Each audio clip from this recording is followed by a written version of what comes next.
முருகனோட கையில் வேலை பார்த்துருப்போம். ஆனால் அந்த முருகனுக்கு வேலை யார் கொடுத்ததுன்னு தெரியுமா?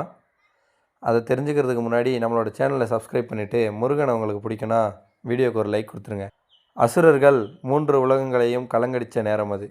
தேவர்கள் எல்லாம் சிவனை நாடினார்கள்.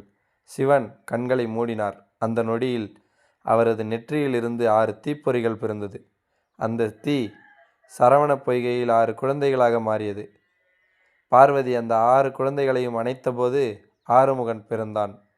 அதே நேரம் அம்மா பார்வதி தன் சக்தியை ஒரே ஆயுதமாக மாற்றினாள். அதுதான் வேல். அந்த வேல் ஆயுதம் மட்டுமில்லை, அது ஞானம், தைரியம், தீமையை கிழிக்கும் சக்தி. அந்த வேலை முருகனின் கையில் கொடுத்தால் இந்த வேல் உனக்கு வழிகாட்டும், தீமையை அழிக்கும். அன்றிலிருந்து முருகன் வேல்முருகனாக மாறினார். அதனால்தான் சொல்கிறோம், வெற்றிவேல் வீரவேல்.